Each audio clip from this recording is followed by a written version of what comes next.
welcome back to the Hannibal Lecter series with the simply titled Hannibal. Now, usually when a character gets so ingrained in popular culture, a sequel is almost inevitable. However, Hannibal had a leg up because the sequel novel already existed, so that means the film should be pretty good. At least it's better than the novel. This is Hannibal.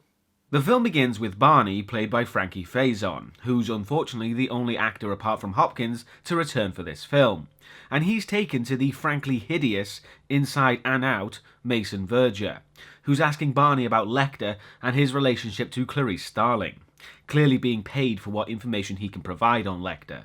The character of Mason Verger is a strange one, because it's correct to say he's the main antagonist as he's after Hannibal Lecter, but I think to justify that moniker, they had to make him even more monstrous than Lecter. I mean, first of all, they had to make him hideous so the audience right off the bat has some kind of aversion to him. But also, he's such a pantomime villain. He drinks martinis with children's tears as a garnish. He's just ridiculous. And it isn't just a criticism of the movie, because I really don't like the book either. So I think this film's going to be a hard sell for me. Before leaving, Barney has one more thing to offer Mason, and as soon as he looks at it, he quickly hands over $250,000 for Lecter's muzzle from the mental facility, clearly obsessed with the killer on many levels. After the credits, we then catch up with now Special Agent Clarice Starling, played by Julianne Moore, sleeping, saving her strength for a raid that's about to take place. Clarice starts a briefing on the operation, but she's immediately interrupted by another officer, disrespecting her status as an FBI agent, as well as being a woman. Clarice quickly puts him in his place though, which demonstrates she's still a strong character and competent in her job, as she continues the briefing. They are there to capture a woman who's been arrested by Starling before, who's also there to provide valuable information.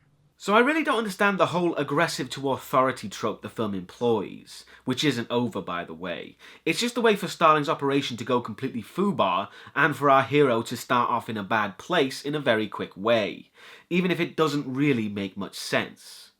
The operation begins with the officers secreted throughout the market, all looking very casual. Well, except for Starling, who stands out like the sore thumb of a very obvious FBI agent. Make an effort, Starling! Everyone waits for the target to arrive, but as people begin to show up, it gets hazardous, and then the target appears, with gun-wielding guards, and she's also carrying a baby like some kind of messed up bulletproof vest. Given the situation, Starling tells everyone to stand down. It's too crowded to risk the operation. However, the dick of a cop, who didn't respect Starling before, disobeys orders and draws his weapon, which is instantly spotted, starting the shooting. Now, again, this operation was supposed to fail, narratively speaking, so Clarice would be blamed and shamed for it. But it clearly wasn't her fault at all. She made the call to leave. It's not her responsibility if one of the officers is a complete prick and disregards her orders. I understand why she needs to get this black mark on her record. I just wish it wasn't so stupidly convenient. After lots of shooting incurring dead cops and criminals, Starling finally holds the woman at gunpoint, telling her to give up, in front of a stand that says Chesapeake Seafood, in a nice reference to Lecter and his nickname of the Chesapeake Ripper. The woman then draws an Uzi, forcing Starling to shoot her, thankfully missing the baby in a good display of marksmanship, killing the woman. And in the aftermath of the operation, Starling first has to cry, which is a mistake, because we had a similar crying scene in the previous film. Starling should be stronger and more resilient as a result of her experience, otherwise she looks like she hasn't developed at all. Meanwhile, Mason has seen the news all about Starling. He calls for his personal servant and physician, Cordell, to get him in touch with the Justice Department. It's an aspect of Mason Verger's character that's not explored much in the film, because he may be crippled and disfigured, but he's still immensely powerful, and the movie doesn't really show it to the magnitude it should be. Back with Starling, she's in front of the FBI head honchos to explain what the hell went wrong, being questioned by the massive prick and despicably slimy Paul Krendler, played quite expertly by Ray Liotta, who just makes me want to hate him so damn much. However, before Starling can make any kind of case for herself, the meeting is called off as Mason Verger has requested to speak with Starling. She's told that Verger has new information on Lecter, and Starling reluctantly agrees to the meeting. But Verger isn't someone to be trusted, even if he has information on Lecter. Clarice is greeted by Cordell and taken to Mason's room for the interview. He quickly dismisses Cordell, indicating it's not a happy job for him. And as Starling puts a microphone on Mason, he turns the lights on in an attempt to freak her out, which doesn't really work. Yet Starling is unnerved when Mason asks if she's accepted Jesus, showing his faith. But don't let that fool you, as he then talks about his previous work at a children's camp, because he's a pedophile. Been given immunity by the Department of Justice, which again shows his immense power. Again, all this stuff is to make Mason a more plausible antagonist than Lecter, which, yeah, I can understand why that's necessary, but they could have done it in a more subtle way than just giving him all the worst traits of humanity. Greed, lust, avarice, pride. For someone supposedly religious, he only needs another stamp in his deadly sins card to get a free Coke. To fill us in on Mason's backstory and how he acquired his new face, we do see a blurry flashback of Mason, then Lecter's patient, inviting him to his home. He shows Lecter all manner of sexual equipment, including something for autoerotic asphyxiation. And while Verger is strapped in, Lecter offers him a popper, which is amyl nitrate, and an incredibly quick-acting drug. Since it doesn't act like a regular popper, though, I assume it's Lecter's own concoction. Which is evident when Lecter suggests Mason cut off his own face and feed it to the dogs, which he does quite happily, while Lecter watches. Also, throughout that scene, Lecter was shown smoking, which doesn't make much sense to me, for someone who prides themselves on their palate and smelling abilities. Returning to Starling, she tries to obtain more information from Verger about Lecter, and Cordell brings an X-ray supposedly of Lecter's arm, given to Mason by Barney. Back at the bureau, Starling watches a tape of the infamous moment Dr. Chilton spoke about in the previous film.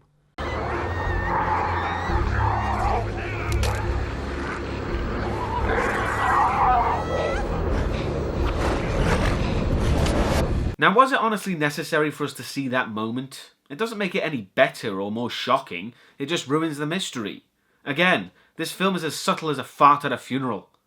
And while looking through the tape, Starling remembers Barney, so she goes to question him, finding him as he's going home to his surprisingly run-down neighbourhood, for someone who's supposed to be stinking rich by now. Inside, Starling asks how did Barney manage to survive Lecter's company for so long, and if he fears Lecter coming after him. He once told me that whenever feasible, he preferred to eat the rude. Free-range rude, he called them. Yes, he eats the rude, but he doesn't mind killing anyone in his way either. That line makes it sound like Lecter's some kind of Robin Hood of manners. But no, he's a crazed psychopath who just has a particularly preferred menu. Starling, showing her knowledge, asks Barney for everything he has left of Lecter's that wasn't sold.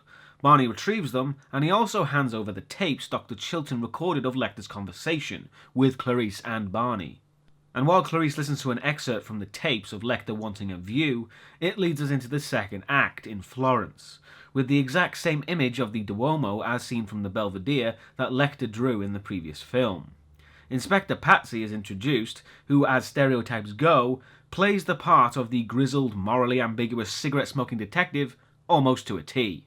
The inspector visits the Palazzo Museum where the curators are discussing the credentials of a new employee, named Dr. Fell, with one of them arguing that he isn't qualified at all. But when the meeting adjourns, the inspector talks with Dr. Fell, who's revealed to be Hannibal Lecter. And the inspector is investigating the death of his predecessor, who it's implied Lecter killed to get the position. So unless the guy Lecter killed was rude as well as being in a prime location for him to take over, then I guess the fact that Lecter prefers the rude isn't really a thing.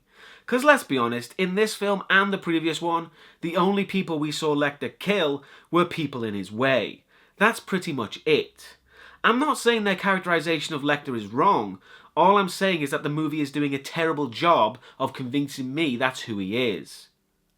Lecter agrees to cooperate with the inspector, and before leaving, Lecter mentions that the inspector previously worked on the Il Mostro case, which is a reference to a real-life serial killings, and is technically unsolved, as no one has been irrefutably identified as Il Mostro. It's brought up here as a subplot from the book involving the killer, but really it goes nowhere. Back on US soil, Starling receives a letter that simply has Clarice written on it, knowing intuitively it's from Lecter. She rather cleverly dons rubber gloves to read it, keeping any potential evidence intact. The letter is basically just Lecter taunting Starling over her recent disgrace, and he rather ominously says it's time for him to come out of retirement. Also, a big thing is made about Lecter being on the FBI's 10 most wanted list, which he was removed from and then put back on due to recent evidence. Yeah, that actually doesn't happen. The only way someone can be taken off the list is if they're caught or confirmed dead, and as Lecter was neither, why would they remove him? Starling quickly takes the letter to be analysed, stipulating that she needs to know where it was written, but there's nothing that indicates Lecter's whereabouts. However, she takes a leaf out of Lecter's book and smells the letter, finding it quite distinctive. After taking it to some perfume experts, they deduced that it was a hand-engineered scent, and Starling's given a very short list of places where it could have been made. So at least she has a place to start, and I think it's interesting that in order to find out where Lecter is, Starling uses a technique that was one of the first things he ever did when she met Lecter in his cell. In a way, it shows how much she's learned from studying him. Back in Florence, Inspector Pazzi sees a tape of the perfume shop and told the FBI want it, and that's when he identifies Dr. Fell on the tape, unaware that it's Lecter. He then follows Lecter, convinced of something, when he sees him remove his fingerprints and lip marks from a glass. Although, Lecter didn't do that when he previously drank coffee, so he must not be that thorough. The inspector searches the FBI's most wanted list, being told that it's a crime to look at the list unauthorized, and he's required to input security details before getting to the list and finding Lecter, or Dr. Fell, right there. Yeah, that FBI most wanted list. It's so damn secretive, you need authorization and a password to get in. Well, what do you know? I guess I have top secret level access. And of course, the inspector has loose morals, so looks up a reward for Lecter's capture, finding Mason Verger's offer of $3 million for information. And he doesn't really take much convincing to completely ignore his police status and essentially become a bounty hunter. He doesn't even take a second's pause to consider what he's doing. Back at the FBI, Krendler has shown up to talk with Starling and be generally a complete douchebag. Starling tells him about one particular meal Lecter served to guests. In the case of the flutist Benjamin Raspail, he did it to improve the sound of the Baltimore Philharmonic Orchestra. Now, interestingly, Starling mentions Benjamin Raspail, who was our severed head in the previous film, who Lecter stated he didn't kill and was one of Buffalo Bill's victims. However, in the books, he was always Lecter's victim, but I'm not sure why they would change a key plot point from the previous film.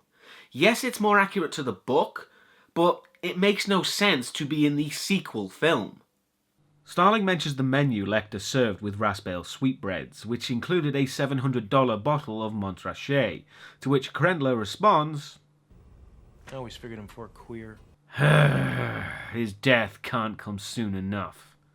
Moving on, Starling calls the police station in Florence as she never received the security footage, because our detective cum bounty hunter nicked it for himself. And speak of the devil, Detective Pazzi is making a call from an untraceable public phone, naturally, to the people offering the $3 million. The number Pazzi calls isn't in service, but after he hangs up, the phone rings, and the person on the other end tells him to call a specific Geneva attorney, which is all cloak and dagger stuff to make sure everything is untraceable. Even though Mason Verger is so powerful, as we've seen, for it to not really matter. So I don't really understand the need for such extensive subterfuge. Pazzi calls the attorney, getting a recorded message telling him that a confirmed fingerprint is needed of Lecter to qualify for the money. So without any kind of forethought, or even a goddamn plan, Pazzi decides to wing it and visit Lecter at his apartment. And Lecter's no idiot, so knows something is up. Inside, Pazzi tries stealing things without Lecter noticing, pathetically half-arsed for a detective, and underestimating just how dangerous Lecter is.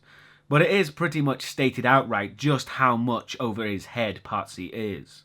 Lecter mentions that the detective is related to the Pazzi family, and Francesco de Pazzi was hanged for murder. Lecter asks if that makes Pazzi feel uncomfortable living in Florence, but he hadn't considered it, which should really make him nervous. But he's an idiot. Lecter then wisely puts on gloves before helping the detective carry boxes, so he's pretty much onto Pazzi's plan, and is just toying with him at this point. After his complete failure to get a fingerprint, which for a detective shouldn't be that hard, Pazzi includes someone else in his downward spiral of destruction, After buying a mirror-finished bracelet, he spots a skilled pickpocket and gets him to acquire a fingerprint on the bracelet by threatening him with jail time. Now, obviously, it's very difficult to make Pazzi a more villainous character than Lecter or Mason Verger, but they sure as shit are trying really hard to do so. He certainly acts like a villain. The only thing he hasn't done is kill someone. But don't worry, they'll get to that too. Anyway, the thief sneaks up on Lecter and gets the fingerprint, which he doesn't seem too bothered by. But of course, when Pazzi goes to get the bracelet back, he finds that the thief has been skillfully stabbed, severing his femoral artery, which is bleeding profusely. And when Pazzi pulls the guy's hand away, it causes him to die even quicker. So now, there's the murder. Which is all just stuff added to make his inevitable death by Lecter actually feel good. Because we're meant to be rooting thoroughly for Lecter here. But if Pazzi wasn't such a prick, it would have made his death far more meaningful than what it actually makes you feel. Relief. And back with Verger, he's received the bracelet confirming the fingerprint to be Hannibal Lecter. So he's set his plan into motion, calling some Sardinian henchmen who are taking care of some boars that have been trained to attack and feed when they hear human screams. Because you know how Mason is portrayed by now. If he could, I'm sure he would tie Lecter to some railway tracks while cackling maniacally. Back in Florence, Pazzi is checking out his ill-gotten gains, but he won't get the money until he points Lecter out to the men there to capture him, which he's okay with, cause he still doesn't realise just how way in over his head he is. And with Starling, she's looking up the records on Lecter and finds that Pazzi has been accessing them, suspecting that means Lecter's been found. And finding him on the tape that was sent from Florence all but confirms it, as she calls the station to speak with Pazzi. Starling gets talking with Pazzi, who's definitely living to his name. I'm late for an important appointment. Wow, real smooth, detective. I'm sorry, I can't talk. I'm late for a Lecter. I mean, capture an appointment. I mean, pick up a shit ton of money. Pazzi makes this guy look like a fantastic liar. Oh, crap. I shouldn't have said it was a customer. Oh, crap. I shouldn't have said it was a secret. Oh, crap. I certainly shouldn't have said it was illegal. Ah, it's too hot today. He's a detective, for God's sake. Well, after Pazzi's stunning lying skills, Starling tells him she knows he's trying to capture Lecter himself, because his home computer was traced accessing Lecter's files, and just pretty much tells him that he needs to stop before he's killed. But the detective still doesn't listen and hangs up. So yeah, after being told Lecter will kill him, Pazzi scurries off quickly as possible to meet with the captors and Lecter, who's giving a lecture on Dante Alighieri, specifically talking about avarice and Judas Iscariot, which is pretty much a huge neon sign saying, "I'm gonna kill you, Detective Pazzi." But of course the detective doesn't get it and sticks around until everyone else has left, and after informing the captors of his whereabouts, Lecter prepares some chloroform, and when the detective is distracted by a slide of his ancestor, Hannibal makes his move. On a related subject, I must confess to you, I'm giving very serious thought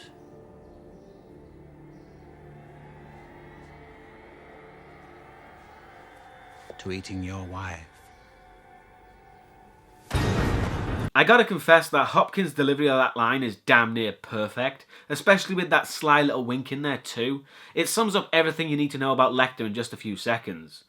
It is a shame that those kind of moments are few and far between though. Lecter has tied the detective up, sticking a noose around his neck, asking if it was Mason Verger he sold him to, and once he's satisfied that the detective hasn't told anyone about him, he prepares to throw him out the window. But not before Pazzi's phone rings, which Lecter answers, getting to talk with Starling once again. But he has to hang up, and Clarice knows the detective is now pretty much dead. The captors see what's happening and run up after Lecter. The detective is then disemboweled and hung, mirroring Judas Iscariot, in Lecter's eminently subtle way. And back in the building, the captors have gotten inside, but Lecter's in stalking mode and hidden when one of them comes running in. But he doesn't last long. Good evening. Which is actually the first semi-justifiable murder Lecter has ever committed. Someone should tell Barney, he'll be thrilled. With the Florence section of the film unceremoniously forgotten about, it's back with Verger, who's enjoying some cosplay. He knows that Lecter has escaped but is back in the US, so decides to use Starling as bait by destroying her reputation and career completely, because he figures that will make her more appealing to Lecter. Which is a plan, I guess, but not much of one, because it's more to piss Lecter off than anything else. And while we're on the subject, just how the hell did he manage to get back to the US? He's one of the most wanted men in the world. A fake ID or passport will only get him so far.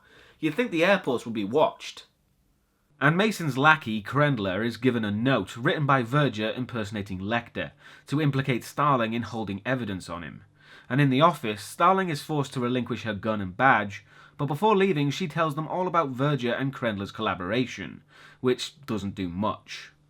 But Krendler now has Lecter's full attention as he shows up at his house to get information on him, and then he picks up some cooking and decoration supplies, including a bone saw and surgical equipment, so it probably won't be very pretty.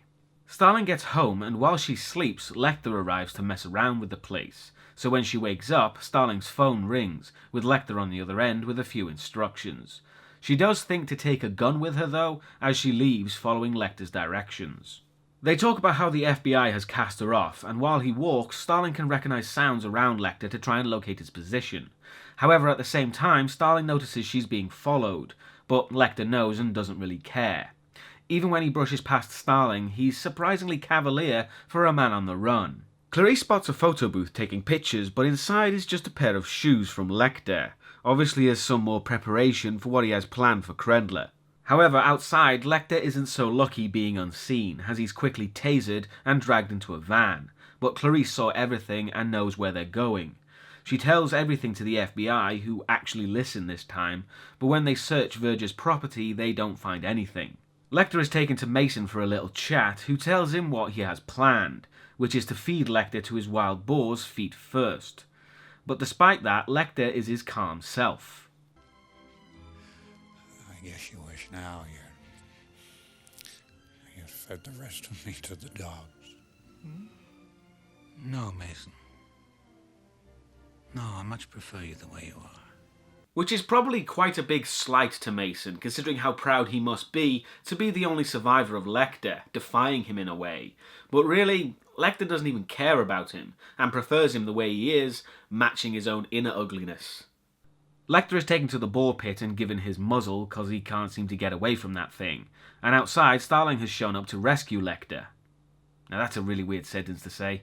The boars are at the ready, with Lecter given an IV to keep him alive. Clarice goes in, gun drawn, managing to shoot the two henchmen, and cutting Lecter free.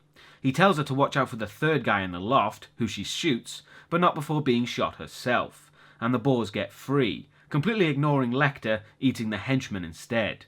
That's when Mason shows up to see Lecter escaping. He orders Cordell to shoot him, but he refuses to go into the pen. Lecter then gives Cordell another solution. Hey, Cordell! Why didn't you push him in? You can always say it was me. So Cordell pushes Mason in, even though he hasn't shown much signs of wanting to kill him. The writers really should have expanded on that. And Mason is then quickly devoured by the boars. Now, Mason's death is one of the biggest changes from book to film. Not the biggest change, oh no, we'll get to that. But it's pretty big. In the book, Mason is actually killed by his sister, Margot Verger, by shoving a moray eel down his throat, because he's an abusive arsehole. There's also a subplot with Margot and her lesbian lover wanting a child, but all of that is absent, and honestly I can see why, because a lot of Margot's involvement isn't particularly necessary, but it does dumb down the movie somewhat, with people like Cordell not given much motivation. And now we come to the finale and most infamous part of the film, as Lecter has brought Clarice to some unknown place and managed to remove the bullet, stitching her up quite skillfully. And the next day we find out the house is Paul Krendler's lake house, as he sees Lecter's additions to the place, and is then knocked out. And upstairs, Clarice has woken up in a new and quite revealing dress, which is kind of creepy considering Lecter put that on her. She's still groggy from the drugs, but manages to make her way to a phone and call the police, but they won't arrive for some time. She gets downstairs to find Lecter preparing a meal, with Krendler tripping balls on whatever drug Lecter gave him, acting like a complete jackass, which I'm sure is making Lecter look forward to the main course. Starling tries an attack, but she's still too drugged up. And now for the most ridiculous part of the film. So ridiculous the TV show couldn't bear to go through with it.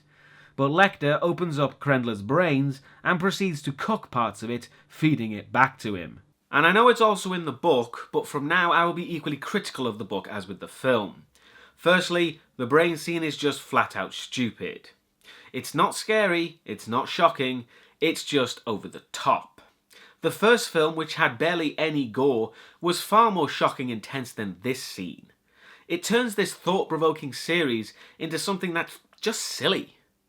Starling's pretty disgusted by the whole thing, so Lecter clears away the plates, while she gets a weapon ready. She tries to attack Lecter, but he stops her and traps her hair in the fridge. But while he gives Starling a kiss, she handcuffs herself to him.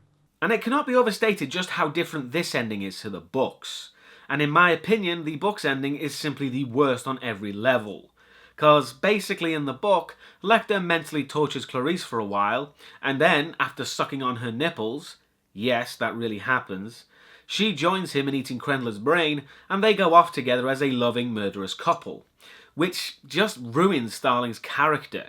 So, no matter how bad I say the ending to the film is, it's still way better than the book. Clarice refuses to give up the key, so Lecter sees only one way out, chopping off Starling's hand, which he seems to do. But in the next scene, Starling meets the cops with both hands perfectly fine, but Lecter not so much, as he's again somehow managed to get on a plane, and his arm is in a sling. We don't know if he's missing a hand or not though. Also, I don't mean to be the fashion police here, but what the hell is he wearing? On the run or not, I seriously doubt Lecter would be caught dead wearing that. And the film ends with Lecter feeding some of Krendler's brains to an inquisitive child. So that was Hannibal, and what a sorry excuse for a sequel it was. I'm sorry. I know people must like this film and the book, but it's just not very good. Granted, it will be hard to follow up The Silence of the Lambs, but it has none of the nuance, the intrigue, or the characters. Anthony Hopkins as always plays Lecter superbly, but the other characters are pretty stock and boring. From Mason's standard villainy to Detective Pazzi, who I already mentioned, was cliched as hell. The movie is superior to the book, but the book as well is pretty damn terrible, with much of the same problems as the film, except for the diabolical ending, which is the biggest praise I can give the film. So not really a great direction for the series. However, in the next film, we'll be delving into Lecter's past and the man who caught him at the very beginning, Will Graham. So until then, see you next time.